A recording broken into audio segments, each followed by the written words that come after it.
By 1938, Buenos Aires stood as a cultural lighthouse of affluence and aspiration throughout Latin America. Its vibrant theaters and intellectual cafes teeming with animated discussions while its avenues pulsed with energy. The Argentine metropolis earned recognition as South America's Paris, a sanctuary for artistic talent and innovation in an era of constant transformation. Yet beneath this veneer of wealth and advancement lay a hidden, intricate reality, as political and social friction mounted alongside Europe's escalating Nazi influence. Argentina confronted its own trials with the emergence of extremist sentiment and bigotry within its borders. On the evening of November 23, 1938, Luna Park Stadium in Buenos Aires, typically reserved for athletic competitions and variety performances, transformed into the focal point of an ideological gathering that would ignite both enthusiasm and alarm. Thousands assembled beyond the venue's walls, representing diverse social backgrounds and carrying various motivations for witnessing this historic occasion. Within the arena, the environment crackled with intensity and passionate emotion as participants convened to absorb speeches and proclamations that praised Nazi doctrine and exalted Adolf Hitler's administration. This occurred because the stadium hosted a demonstration organized by the Agrupación Alemana Hitlerista, AGH, a Nazi organization operating within Argentina during that period. This gathering, termed the Concord Rally, manifested as a public exhibition of allegiance to Hitler's Nazi government amid Europe's expanding Nazi dominance and its worldwide consequences. Within merely 7 years from the zealous Nazi assembly at Luna Park to Nazi Germany's agonizing final moments on Berlin's streets, the globe experienced a monumental transformation that would echo through subsequent decades. While the Luna Park Nazi rally of 1938 marked a pinnacle for regime supporters in Argentina, Europe witnessed in 1945 how Berlin's approaching collapse signaled the Nazi war apparatus's inevitable downfall. Soviet forces, resolved to secure ultimate triumph, pressed forward relentlessly through Berlin's thoroughfares, encountering determined resistance from German defenders. Throughout this brutal confrontation, the human cost proved devastating, with countless soldiers and civilians trapped in the warfare's crossfire. The defenders established fortified positions and, committed to fighting until their last breath, mounted a desperate resistance against the Soviet offensive. Streets transformed into lethal battlegrounds, where survival hung in the balance within moments. Every thoroughfare and structure became a contested strongpoint during the struggle for municipal control. Warriors fought with valor and selflessness, confronting urban combat's savagery as they attempted to advance against adversaries determined to resist until their final moment. Following intense combat between Berlin's remaining defenders and the Red Army, on May 2, 1945 at 2:50 a.m., General Helmuth Weidling, Berlin's final defense commander, surrendered the German capital unconditionally to General Zhukov. The conclusion had arrived. The Allies emerged victorious in Europe's war, and no salvation remained for the future the Führer had envisioned for his 1,000-year Reich. Confronting the bleak prospects they already anticipated, numerous German officers had arranged their escapes beforehand to avoid sentencing by the Allies in forthcoming tribunals. With multiple nations available as options, including Spain, the United States, Brazil, Canada, and others, among the possibilities stood a nation positioned at South America's southern tip. This country remained relatively geographically isolated and maintained political similarities to the Third Reich. Considering these and additional advantages evaluated by the Nazis, we discover an explanation for the renowned and disputed matter: Argentina's dark exile and the fleeing Nazi dead. On June 4, 1943, Argentina experienced its second coup d'état, designated the Revolution of '43, spearheaded by a nationalist military administration. This government arrived with different objectives, including maintaining neutrality throughout World War II. As these transformations occurred in Argentina and globally, a significant and contentious personality emerged: Juan Domingo Perón, a military officer appointed to a minor role during the '43 revolution, who would acquire substantial influence after occupying various political positions. By early 1944, following Nazi Germany's major defeats against the Soviet Union, during late 1943, such as the Kursk Battle or the Dnieper Battle, the world recognized Germany's path toward defeat. United States pressure for Argentina to abandon neutrality became overwhelming.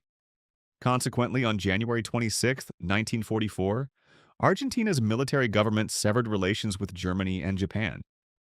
These developments created significant division within Argentina's unstable military government, culminating in President General Pedro Pablo Ramirez's resignation, submitted on February 24, 1944. Immediately on February 25, 1944, Vice President General Edelmiro Farrell assumed the presidency, subsequently appointing Juan Domingo Perón as the nation's vice president. Facing this new Farrell-Perón administration, Argentine society divided between Perón's policy supporters, calling themselves Peronists, and the opposition, the anti-Peronists. Following a massive demonstration on September 19, 1945, the new government began declining, and in October, a military coup arrested Juan Domingo Perón, detaining him and transporting him to Martín Garcia Island. On October 17, 1945, a massive march supporting Perón occurred, and due to intense pressure, the provisional government negotiated his release. Days later, February 24, 1946, was established as the date for the nation's subsequent elections. On that date, Juan Domingo Perón ultimately won the elections and became the nation's elected president. In 1939, Perón reached Genoa aboard the ocean liner Conte Grande, months before World War II's outbreak. He was assigned to command the Trentine Andean Alpine Division Morano Balzano, the Mountain Infantry Division of Pinerolo in Piedmont, and the Alpine School of Aosta in the Alps. He also received a brief assignment to Rome's embassy. During his residence, the future Argentine president became convinced that fascism represented the optimal governmental system for balancing capital-labor relations. He believed Argentina possessed immense wealth capable of withstanding resource mismanagement. Clearly, during his stay, the impressions Perón received throughout his 2-year foreign assignment decisively influenced his worldview and his personal conception of the role he wished to play in Argentina's future, whose greatness he never doubted. The rat lines, Nazi escape networks in Europe. Within Nazi Germany since 1944, when defeat appeared imminent, escape routes had begun being planned and utilized, particularly for National Socialist regime hierarchs and collaborators seeking to avoid trials awaiting them following the Second World War's conclusion. These escape routes were designated rat lines, a clandestine network of complicity employed by war criminals to flee through connections to nations where they believed they might remain undetected. Countries such as Spain, Italy, and the Vatican emerged as crucial destinations in this escape network, providing sanctuary and logistical assistance to Nazi fugitives.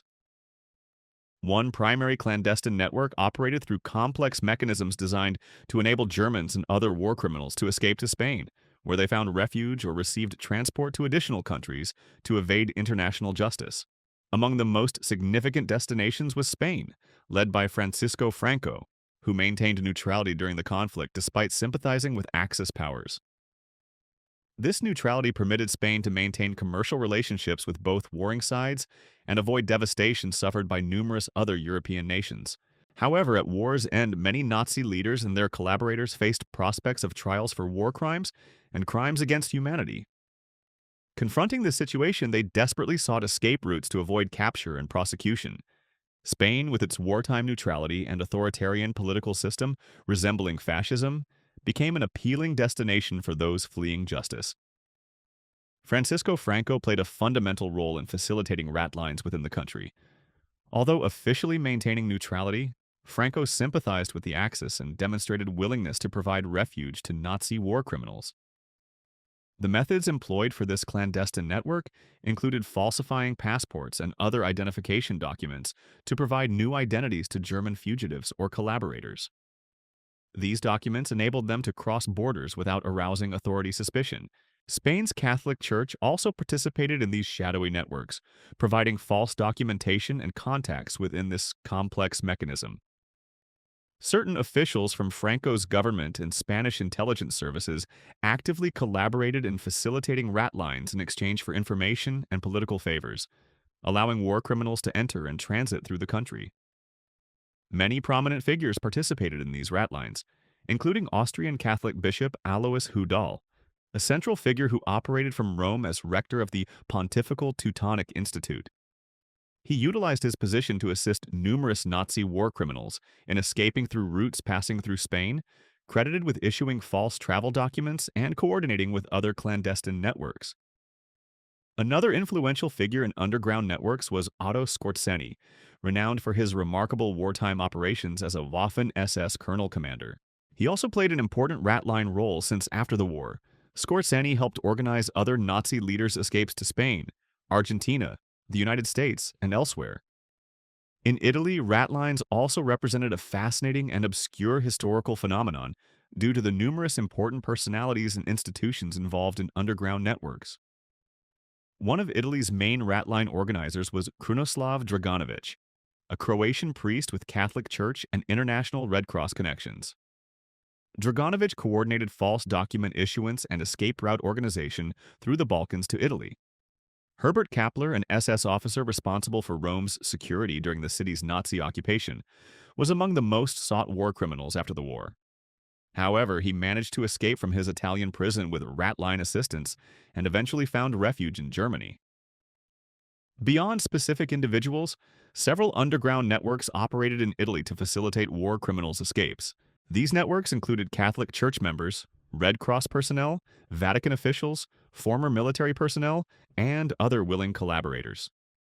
Worth mentioning, as incredible as it sounds, numerous Italian monasteries and convents provided refuge to fugitives, especially those linked to the Catholic Church. These locations offered safety and anonymity to fleeing war criminals. Rat lines, the Nazi escape route to Argentina, and their collaborators. In the post-war international context, rat lines to Argentina enabled the arrival of Nazis and other war criminals into the nation following World War II's conclusion, offering them sanctuary and thereby circumventing international justice.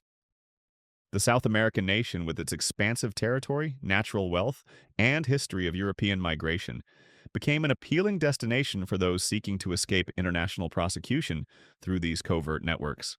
To enable war criminals' escape, false passports, visas, and other identification documents were created for fugitives and acquired through networks in nations such as Spain, Switzerland, Italy, and other locations to furnish new identities for refugees.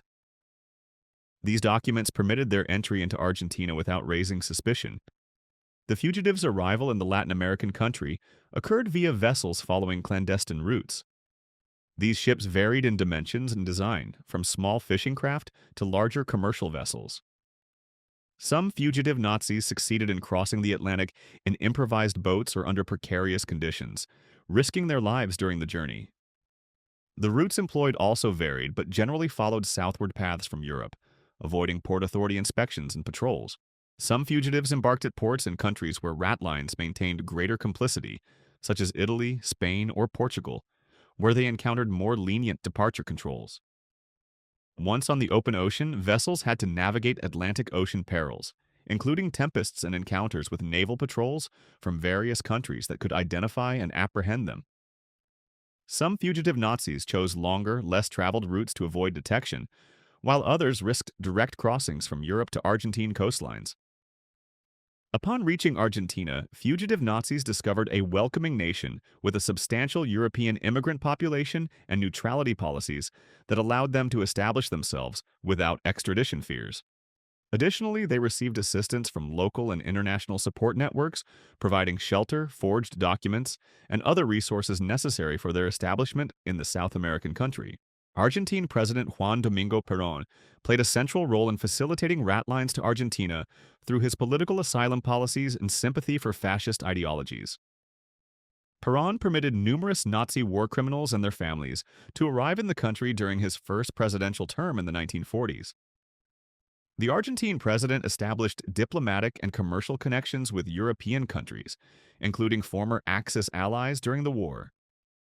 This neutrality policy allowed Argentina to become an attractive destination for those wanted for war crimes, as the country lacked extradition treaties with other nations and offered safe haven for those fleeing justice.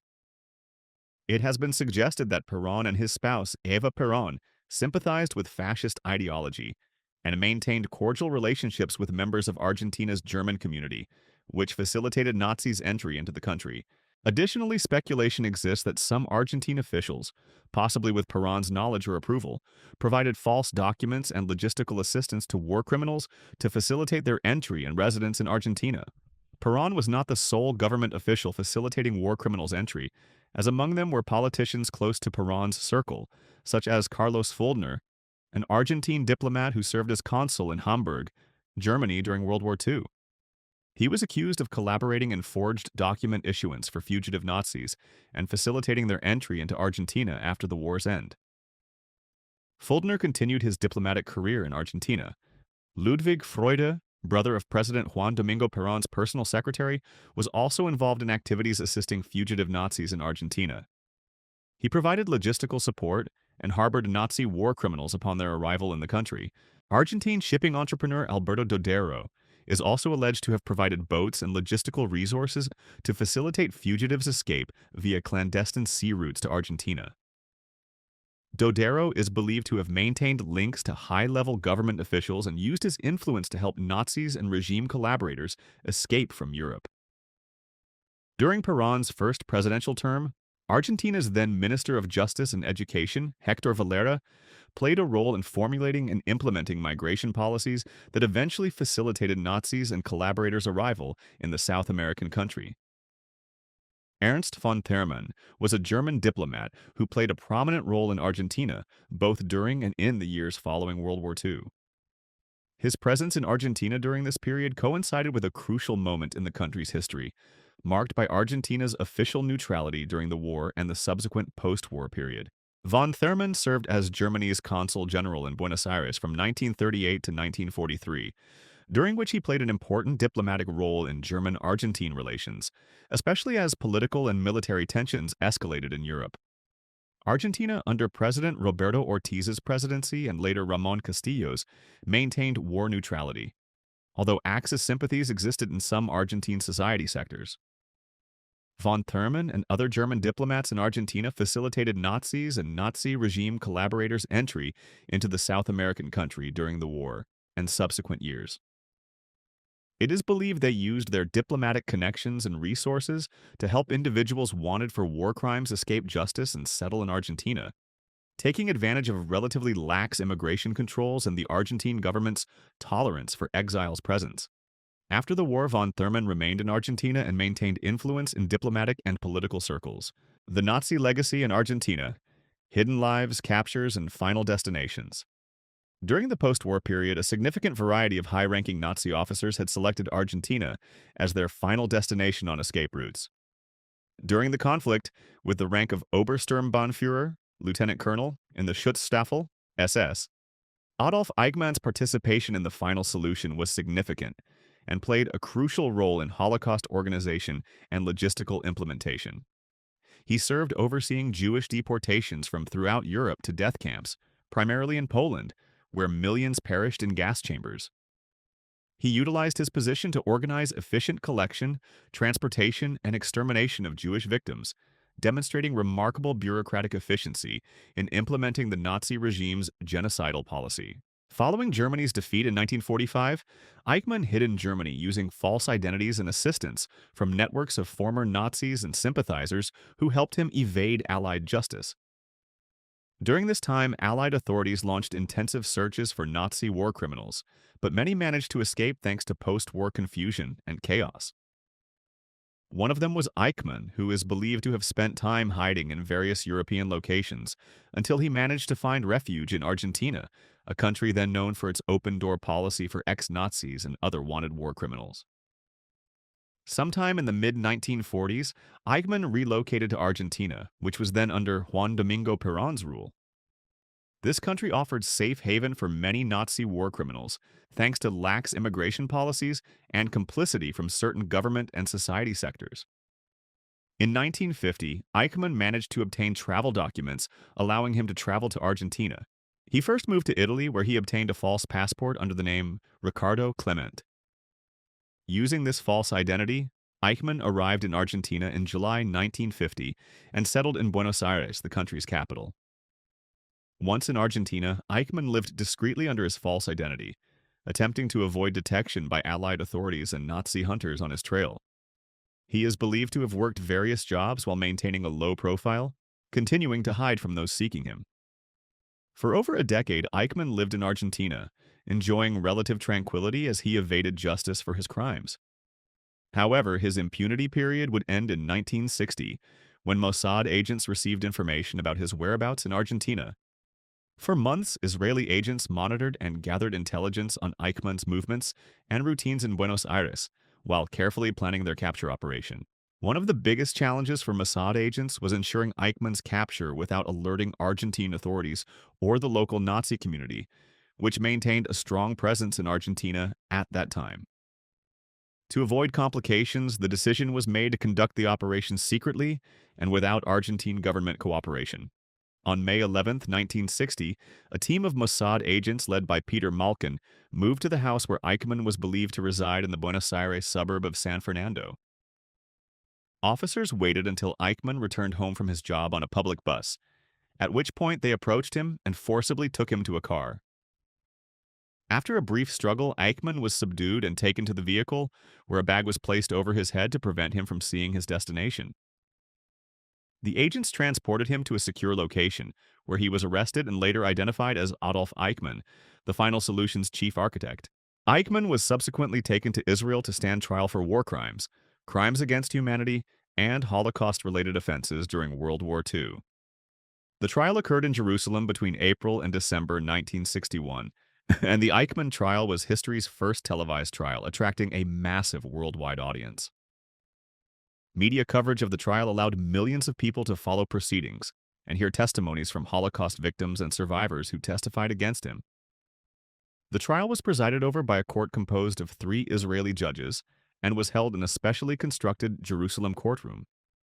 Eichmann was represented by a defense attorney team, but the trial focused primarily on charges brought by Chief Prosecutor Gideon Hausner, who presented overwhelming evidence of Eichmann's involvement in Holocaust planning and execution. During the trial, shocking testimony was presented from Holocaust survivors who recounted their experiences in Nazi concentration and extermination camps, as well as direct evidence of Eichmann's involvement in millions of Jews' deportation and murder. Eichmann, for his part, defended his actions by arguing he was only following orders and fulfilling his duty as a Nazi government official. However, the court rejected this defense and found him guilty of all charges against him. On December 15, 1962, the court issued its verdict, finding Adolf Eichmann guilty of war crimes, crimes against humanity, and complicity in millions of people's murder. He was sentenced to death by hanging, which is why he died in 1962. Among numerous Nazi leaders desperately trying to evade Allied justice and escape consequences of their actions, as a doctor at Auschwitz, Josef Mengele, known as the Angel of Death, had conducted heinous medical experiments on prisoners, using people as guinea pigs in the name of Nazi science. After the war, Mengele initially hid in Germany using various false identities and assistance from networks of former Nazis and sympathizers who helped him evade detection by Allied authorities seeking him for war crimes and crimes against humanity. Mengele's path to Argentina began taking shape when he joined a network of aid for former Nazis in Italy. In 1949, Mengele escaped Germany and moved to Buenos Aires, the Argentine capital, using false travel documents. Once in Argentina, Mengele settled in Buenos Aires and lived discreetly under a false identity, attempting to avoid detection by authorities and Nazi hunters. Unlike other Nazi war criminals living in hiding, Mengele maintained a relatively open life in the Latin American country, using his own name and frequenting public places without fear of recognition. During his time in Argentina, Mengele continued his medical career, working as a pharmacist at a local pharmacy and networking in the Argentine medical community. Although his presence in the country was known to some, lack of action by Argentine authorities allowed Mengele to live freely for over a decade without arrest fears. However, the Nazi hunt eventually caught up with Mengele, and in 1960, information about his whereabouts in Argentina was leaked. The Mossad, Israeli intelligence service, began tracking his movements and gathering intelligence on his location in Buenos Aires. For months, Israeli agents monitored and prepared an undercover operation to capture Mengele and bring him to justice for his crimes. The operation to capture Mengele was meticulously planned and executed in secret. On June 23, 1960, a team of Mossad agents was sent to Buenos Aires with the aim of locating and capturing Mengele. After months of surveillance and follow-up, agents finally identified the home where Mengele was living and carried out their operation. On July 17, 1960, a group of Mossad agents surrounded the house where Mengele was and captured him without incident. He was taken to safety where he was arrested and later identified as Josef Mengele, the Angel of Death of Auschwitz. After his capture by Mossad in 1960 in Buenos Aires, Josef Mengele was briefly detained, but was eventually released due to errors in the legal process and lack of cooperation from Argentine authorities. So he managed to evade capture and continue his life in hiding for several more years. He is believed to have left Argentina shortly after his release and moved to Paraguay, where he lived under a false identity and continued to evade detection by authorities. During this time, he kept a low profile and engaged in various activities to stay hidden. In 1979, Mengele was reported to have drowned while swimming in Brazil. His body was found and later identified through DNA testing in 1985. A major reason why so many criminals managed to evade justice was a man named Carlos Fuldner, who had joined the Nazi Party and the SS in the 1930s. During World War II, he held several important SS positions and worked as an intelligence agent in the Balkans and elsewhere in Europe. Fuldner was known for his loyalty to the Nazi regime and his role in identifying and persecuting political dissidents and groups considered enemies of the Third Reich. In addition to all this, Fuldner was the liaison between Juan Domingo Perón's government in Argentina and the Nazi network in South America. Fuldner arrived in Argentina in the 1940s, continuing his work as an intelligence agent and establishing a network of contacts in the local Nazi community and elsewhere in South America. Using his connections and experience in espionage and infiltration, Fuldner helped many former Nazis settle in Argentina and evade justice for their wartime crimes until his death in Buenos Aires, Argentina, in 1973. During World War II, Walter Rauff held several important SS positions and, like Eichmann, was actively involved in planning and executing extermination policies. His most notorious role was in developing and implementing gas trucks, vehicles specially equipped with suffocation systems used to exterminate thousands of people, mainly Jews and political prisoners in concentration and extermination camps throughout Europe. After the war, Rauff initially hid in Germany using false identities and assistance from networks of former Nazis and sympathizers who helped him evade detection by Allied authorities. However, as pressure on ex-Nazis increased and efforts to capture war criminals intensified, Rauff decided to seek refuge outside Europe. His path to Argentina began taking shape when he joined a network of aid for ex-Nazis in Italy.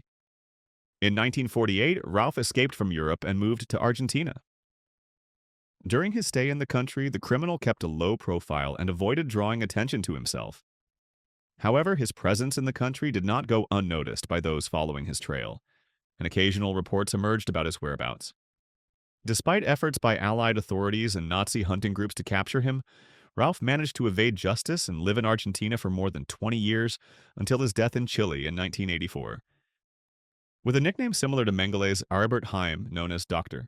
Death during the war joined the SS and was assigned to the Mauthausen concentration camp in Austria, where he carried out aberrant medical experiments on prisoners, including unnecessary amputations, lethal injections, and dissections without anesthesia.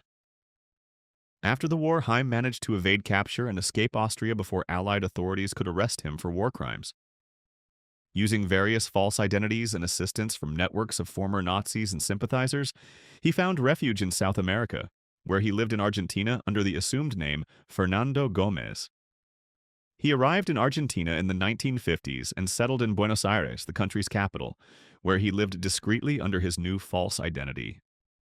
During his time there, Heim continued practicing medicine, working as a physician in a private clinic, and networking in the Argentine medical community. Although his presence in the country was known, authorities did nothing about it. After living in Argentina for several years under a false identity, he moved to Egypt, where he lived in Cairo until his death in 1992. On March 24, 1944, in retaliation for an attack by the Italian resistance on German troops in Rome where 33 German soldiers were killed, the SS, under Major Herbert Kappler's orders, planned and executed the summary execution of Italian political prisoners. The massacre was carried out in the Fosse Ardeatine. With the rank of Hauptsturmführer, equivalent to captain rank in the SS, Erich Priebke oversaw prisoner division into groups and alignment of these groups in front of the pits. He was also present during executions and reportedly even actively participated in shooting victims. After executions ended, Priebke was involved in attempts to conceal the crime, helping to seal graves with explosives and debris to prevent body discovery. His involvement in every process stage made him one of the massacre's main perpetrators and placed him on the most wanted war criminals list. After the war, Priebke arrived in Argentina in the 1940s through the aforementioned rat lines and settled in Buenos Aires, the country's capital, where he lived discreetly under a false identity. Once in Argentina, Priebke continued living a relatively quiet and discreet life. However, his past as a Nazi war criminal eventually came to light in the 1990s, when an American journalist tracked his whereabouts and confronted him with his crimes in a recorded interview. Argentine authorities eventually took action against him, and Priebke was arrested in 1994 and later extradited to Italy, where he was tried and convicted for his role in the Fosse Ardeatine massacre. In April 1945, in World War II's final stages, Colonel Oberst Hans Ulrich Rudel of the Luftwaffe commanded a squadron of Stuka Junkers U-87s involved in Germany's desperate defense against advancing Allied forces on the Eastern Front. During the conflict, Rudel carried out more than 2,500 combat missions, mainly on the Eastern Front, and was responsible for destroying numerous tanks, armored vehicles, and enemy positions, for which he was decorated with the Knight's Cross of the Iron Cross with oak leaves, swords, and diamonds, Nazi Germany's highest military decoration. After Germany's surrender, Rudel, aware of reprisals that Nazi leaders and those associated with the Nazi regime could face, made the decision to seek refuge outside Europe to avoid capture and face possible trial for war crimes. Through ratlines organized by ex-Nazis and sympathizers, they helped him organize his escape and establishment in Argentina, where he saw an opportunity to rebuild his life and avoid persecution for his wartime actions. Perón and the Nazis, secret alliances in Argentina. These potential advantages were not only in the Argentine president's imagination, but became reality with important Nazi experts' arrival in the country, who carried out military projects. One of the main participants in the Condor project was German scientist Kurt Tank, a former Luftwaffe engineer recruited by the Argentine government. Tank played a crucial role in designing and developing Condor 1 rockets and Condor 2, which were used for military and scientific purposes, including the ability to carry explosive loads. The project was driven by Argentina's interest in acquiring advanced missiles and rockets, as well as Germany's desire to establish trade relations and technological cooperation with the South American country. Argentina, under Juan Domingo Perón's government, sought to modernize its armed forces and develop independent military capabilities, while Germany, in the post-war reconstruction process, was looking for opportunities to export technology and expertise in aerospace engineering. The Condor project's development was a complex process involving collaboration between Argentine and German scientists and engineers. Research and development facilities were established in Argentina, where they conducted tests and experiments to refine rocket design and technology. In addition to Tank, other German ex-Nazis with aerospace industry experience participated in the project, providing their technical knowledge and engineering skills. The Condor project reached its peak in the 1960s when flight tests were conducted on Condor 1 and Condor 2 rockets. Although the project never reached its ultimate goal of developing an intercontinental ballistic missile, it was considered successful in terms of technological advances and staff training in aerospace engineering in Argentina. There have also been concerns about Argentina's role in acquiring missile technology and possible nuclear weapons proliferation in the region. Kurt Tank also played an important role in developing Argentina's first jet aircraft, the Pulqui, which was designed by Argentine engineer Emilio de Waitin, but had advice and experience from the former engineer as well as other German technicians in their development, who contributed their technical knowledge and design experience to help develop the concept and design of the Argentine jet. The Pulqui Y, which was the result of this joint effort, made its first flight on August 9, 1947. It was the first jet aircraft designed and built in Latin America and marked a milestone in Argentine aviation history. Although the Pulqui had some limitations and did not go into mass production, its development laid foundations for future developments in the Argentine aeronautical industry. Kurt Tank's participation in the Polki project was not only important from a technical point of view, but also had significant impact on Argentine aviation development and acquisition of knowledge and experience in aeronautical technology. His work in Argentina contributed to the country's aerospace industry advancement and left a lasting legacy in Latin American aviation history. German physicist Ronald Richter, who was supposedly linked to the Nazis, was one of the main drivers of the Huemul project. The physicist claimed to have worked in atomic bomb development during World War II in Germany and was recruited by the Argentine government and tasked with leading the project at the Huemul naval base located in Rio Negro province. The project's main objective was to construct and operate a nuclear reactor at the Huemul naval base. Richter and his team conducted research and experiments to develop nuclear fission and controlled fusion reactor technologies, as well as to study possible uses of nuclear energy in various civilian and military applications. However, despite ambitions and efforts devoted to the Huemul project, the program failed to achieve its objectives and was finally abandoned in the 1960s due to numerous technical and financial problems in nuclear reactor development, and initial promises by Richter about the project's potential were exaggerated or even false. Another important project that was carried out was an initiative launched by the Argentine government during Juan Domingo Perón's presidency in the 1950s to develop long-range ballistic missiles under the project name Condor. German involvement in this project dates back to the post-war period and is related to German scientists, engineers, and technicians arriving in Argentina, many of whom had experience developing rockets during World War II. After the war, Argentina showed interest in rocket technology, especially after the success of the V-2 rocket program developed by Nazi Germany. Many German scientists and technicians who had worked on German rockets found themselves unemployed after the war and sought new opportunities in other countries. It is known that some of these German scientists who arrived in Argentina after the war contributed to aerospace and rocket industry development in the country. While there's no direct evidence of these scientists' specific involvement in the Condor project, it is plausible that they contributed knowledge and experience in rocket development and related technology. However, the project had numerous challenges and difficulties and failed to achieve its ultimate goals. Despite this, German scientists' participation in technological development projects in Argentina during the post-war period reflects the country's interest in acquiring advanced knowledge and technology from foreign sources, including those related to military and aerospace industries. The history of Nazi officers in Argentina is also marked by controversy and scandal, as their activities and connections with Hitler's regime raised questions about the ethics and morality of sheltering those responsible for some of the 20th century's most heinous crimes. The presence of these officials in the country generated fervent and passionate debate that transcended the country's borders. From Buenos Aires streets to international justice, the question of responsibility and morality in sheltering those involved in crimes against humanity resonated around the world.